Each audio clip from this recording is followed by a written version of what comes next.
আহ, আপনারা হয়তো কয়েকদিন আগে শুনেছেন, অ্যাকচুয়ালি 4 তারিখে, যদি সঠিক বলা যায় তো 4 তারিখে একটা জাজমেন্ট হয় এখানে এডিজি কোর্টে, যেটাতে একজন অ্যাকিউজডকে পক্সো আর SC/ST অ্যাক্টের মধ্যে ওনাকে সাজা হয়েছে। তো এটা নিয়ে ব্রিফিং আছে। আহ, যদি কেস বিষয়ে যদি বলা হয় তাহলে আহ, গত সেপ্টেম্বর 2024 11 তারিখে একটা ঘটনা ঘটে, যেটাতে একটা নাবালিকা মেয়ে যে ছিলেন, ওনাকে ধর্ষণের চেষ্টা করা হয়েছিল। যে লোক ছিল, ও 50 বছরের বয়স, ওর নাম মোহাম্মদ রফিক উর্ফে মস্তান। তো ওনাকে পরে অ্যারেস্ট করা হলো। একটা কমপ্লেন পেয়েছি আমরা। কমপ্লেন পাওয়ার পরে ওটা যেহেতু SC/ST অ্যাক্ট ছিল, সেই জন্য ওখানকার যে এর আগে যে SDPO ছিলেন, ওনাকে দেওয়া হয়েছিল। তারপরে যে আসামি আছে, আর আসামি অ্যারেস্ট হয়। অ্যারেস্ট হওয়ার পরে তারপরে যে আইও চেঞ্জ হয়ে নতুন SDPO আসে, রবিরাজ অবস্থির নেতৃত্বে কেসটা ভালো করে সম্পূর্ণ হয়। আর ট্রায়ালের জন্য আমরা এগোই। এটাকে ফার্স্ট ট্রায়াল করা হয়েছিল। আর এই 4 তারিখে কনভিকশন হয়েছে। কনভিকশনে 3 বছর 3 মাসের জন্য জেল আর 10,000 টাকার ফাইন। যদি 10,000 টাকা ফাইন না দিতে পারে তাহলে আরও 3 মাসের জন্য ইমপ্রিজনমেন্ট আছে। আর 50,000-এর জন্য কম্পেনসেশনের জন্য কোর্ট একটা অর্ডারও দিয়েছে। স্যার এটা বলছি দিয়ে যেটা রাখতে যে হবে। এই ধরনের কেসগুলোতে সাধারণত পক্সো কেসগুলোতে দেখা যায় যে মেয়েরা তো নাবালিক থাকে স্বাভাবিকভাবেই, সে বড় হয়ে ওঠে পরবর্তীতে এবং সে একটা ট্রমার মধ্যে দিয়ে যা ট্রমাটাইজড হয়ে যায়, ম্যাচিওর হওয়ার পরেও সেই ট্রমাটা থাকে এবং সেক্ষেত্রে পুলিশের ক্ষেত্রে সেফটি সিকিউরিটি এবং রিভ্যালুয়েশনটা একান্তই দরকার হয়। এবং সব থেকে বড় কথা হচ্ছে rehabilitation of the family or the victim, সেটার জন্য প্রশাসনের পক্ষ থেকে কি করা হয়েছে, কি তথ্য দেবেন আপনি? ডিউরিং ট্রায়াল অ্যাকচুয়ালি ভিকটিমকে আমরা প্রোটেকশন দিই। আর আফটার ট্রায়াল সবথেকে বড় যদি ওনাদের জন্য একটা কম্পেনসেশন হয়, সেটা হলো কি আসামির সাজা, যেটাতে আমরা এটাতে দিতে পেরেছি। আর এরপরে যদি ওনাদের কোনো অসুবিধার কথা কিছু যদি মনে হয়, তাহলে ওনারা আমাদের কাছে সবসময় আসতে পারেন। আমাদের প্রশাসনের তরফ থেকে যত হেল্প করতে পারি আমরা হেল্প করা হবে। স্যার বলছি, কোন এলাকার এই ঘটনাটা, কোন পিএসের আন্ডারে এটা? এটা দালখোলা পিএসের আন্ডারে।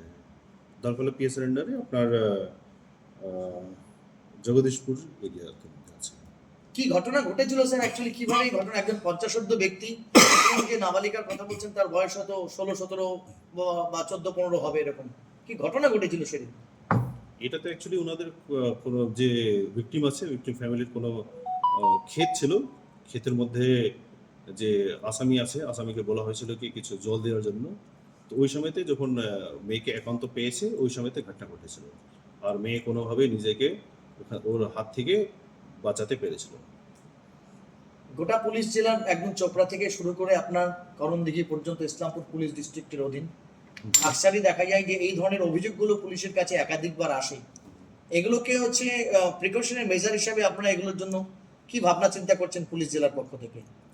আমরা এটা নিয়ে বিভিন্ন অ্যাওয়ারনেস ক্যাম্প করাই। অনেক জায়গাতে আমাদের অ্যাওয়ারনেস করা হয়। তাছাড়া আমাদের যে পুলিশ আছে, পুলিশদেরকে আমরা সবসময় এটা নিয়ে ইনস্ট্রাকশনগুলো দেওয়া হয়। আমাদের বিভিন্ন মিটিংগুলো হয় পুলিশের মধ্যেই। তো পুলিশের এই মিটিংগুলোতে এই ধরনের যে যখনই কেস হয়, তো কেস নিয়ে আলোচনা করা হয়। যত সুপারভাইজারি অফিসাররা রয়েছেন DSP র্যাঙ্কের, ওনাদেরকে বলা হয়, ইনস্ট্রাকশন দেওয়া হয়, প্রত্যেকবারই আমরা দিই যে এই ধরনের কেসগুলো একটু ভালো করে দেখবে।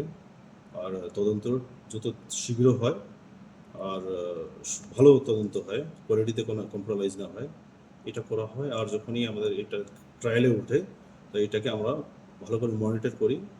আর ট্রায়ালটা তাড়াতাড়ি শেষ করাতে, আর শেষ হওয়ার পরে পানিশমেন্ট হওয়া, এটা আমরা চেষ্টা করি। দীর্ঘদিন পুলিশের ব্যবস্থাপনার মধ্যে আপনি রয়েছেন, অতিরিক্ত পুলিশ সুপার হিসাবে দায়িত্ব পালন করছেন।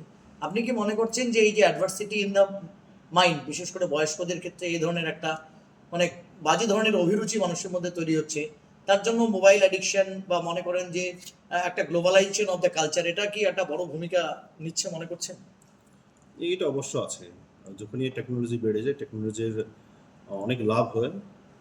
লাভের সঙ্গে সঙ্গে টেকনোলজির ক্ষতিও আছে, খারাপ জিনিসও আছে। যার মধ্যে এই একটা আছে। বুঝছেন, ফোন সবাইদেরই হাতে আছে এখন, ইন্টারনেট সস্তা আছে। তো সবাই জন্যই ওইটা নিয়ে ইউজ করে। অনেকজন ভালো জন্য ইউজ করে, অনেকজন খারাপ জন্য ইউজ করে। তো যারা খারাপ জন্য ইউজ করে ওরা এই ধরনের কোনো একটা কেসে ফেঁসে যায়, আর কিছু এই ধরনের কোনো দুষ্কৃতি করে ফেলে। দেখা স্যার, গেছে বলছিলাম যে ইসলামপুরে স্যার পস্কো আদালত নেই, সেক্ষেত্রে রায়গঞ্জে ছুটতে হয়। আর এই যে যে মামলাটা আপনি বলছেন এটা বিশেষ এটা আদালত। ইসলামপুরেই মানে হয়েছে রায়দান, তো এটা কোন আদালত থেকে কি করা হয়েছে? স্পেশাল না, এটা মানে অ্যাকচুয়ালি ইসলামপুরে পক্সো কোর্ট রয়েছে, স্পেসিফাইড পক্সো কোর্ট রয়েছে। আর এই মামলাটা পক্সো কোর্টেই হয়েছে, স্পেশাল কোর্ট। স্পেশাল কোর্ট রয়েছে। স্যার বলছি যে এটা খুব অল্প সময়, মোটামুটি 7 মাসের ব্যবধানের মধ্যে একটা কনভিক্ট মানে করা গিয়েছে। মানে সচরাচর এত অল্প সময়ের মধ্যে একটা কেস মানে শুরু থেকে শেষ পর্যন্ত যায় না। তো এই ক্ষেত্রে কি বলবেন, মানে এত অল্প সময়ের মধ্যে একটা বড় সাফল্য পুলিশের? না, এটা খুবই ভালো যে আয়োগ কাজ করেছে। দুজনই আয়োগকে অনেক অনেক কংগ্রেচুলেশনস। আর যে পিপি আছেন, পিপি সাহেবকে অনেক কংগ্রেচুলেশনস, কি ওনারা খুব ভালো কাজ করেছেন। এটা মানে একজনের জন্য শুধু একজনই যদি চায় তাহলে হয় না, এটা একটা টিমওয়ার্ক হিসাবে সবাইজনই কাজ করেছেন। সেই জন্য সবাইদের কংগ্রেচুলেশন। যদি এইভাবে যদি টিমওয়ার্ক হয় তাহলে নিশ্চয়ই আমরা পানিশমেন্ট দিতে পারবো। এটার জন্য তো কনভিকশন হয়েছে স্যার। সাম্প্রতিককালে আপনাদের নলেজে থাকবে যে ইসলামপুর গ্রাম পঞ্চায়েতের অধীনও এই ধরনের একটা হচ্ছে পক্সো মামলা ইতিমধ্যে ইসলামপুর পুলিশ জেলার ইসলামপুর থানাতে রুজু হয়েছে। আপনারা মানুষকে সচেতন করবার জন্য কি বলবেন? না, কারণ এটাই এটা হচ্ছে কনভিকশনটা একটা প্রমাণ যে it's a great offence, it's a criminal offence. POCSO কেসে ঢুকে গেলে কি বলবেন? সেটা আছে কি, পাবলিককে আইনের জ্ঞান থাকতে হবে। মানে আইন নিয়ে খেলাখেলি করবেন না। যখনই একটা কেউ বেআইনি কাজ করছে তার প্রতিফল রয়েছে। অনেক সময় হয়তো লোকজন ওটা নিয়ে বেঁচে যায় কোনো একটা কারণে, কিন্তু যদি পুলিশ চায় আর যদি প্রজিকিউশন যদি চায় আর ভালোভাবে যদি ভিকটিম থেকে আমরা যদি ভালোভাবে যদি সাহায্য পাই তাহলে নিশ্চয়ই কনভিকশন হবে। আর এই ধরনের আমরা অনেকটা এক্সাম্পল আপনাদেরকে আরও দিতে পারবো। Thank you sir.